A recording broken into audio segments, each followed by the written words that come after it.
Don't get checked in your face. When alleged hedge fund fraudster Martin Shkreli was charged in New York recently, he was released on a $5 million bail.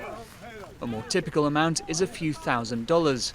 But for many, even that's too high a price. And that's where Michelle Esquenazi comes in. Like, I got a master's degree from the streets of Brooklyn, period, PhD. I'd take your eyeball out with this. I will. In prison, this is contraband. Michelle calls herself the bail bond queen and runs the biggest bail bond company in New York. Here's how it works. If you can't afford thousands of dollars in bail, you can pay Michelle a fee of just a few $100s. Her company puts up your bail and you can live freely while on trial instead of in prison. But if you miss a court date, it's Michelle's money that's on the line. So if you go missing, she'll find you. We see, is he in a hospital? You know, did he just screw up? Is he really home? Or is he, on the run? Then I decide whether or not I want to give it to my hunters or not.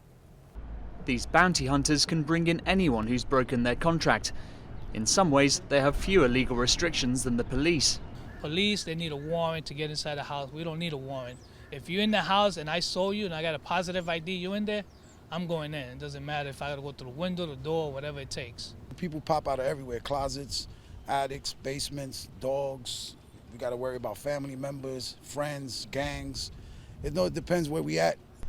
If bounty hunters sound like something from the Wild West, that's because they were a part of frontier justice. Critics say bail bonds themselves are outdated. It doesn't work very well. It's tough on poor people, particularly poor people of color. It doesn't adequately protect communities, so it's a system that really needs to be done away with. While those who have money to pay their own bail get it refunded if they stick to the rules, it's the poor who end up paying fees to companies like Michelle's. But she says she provides a service that costs the taxpayer nothing while efficiently bringing criminals back to court. With reform of this $14 billion industry unlikely for now, fugitives will just have to keep a lookout for Michelle and her hunters.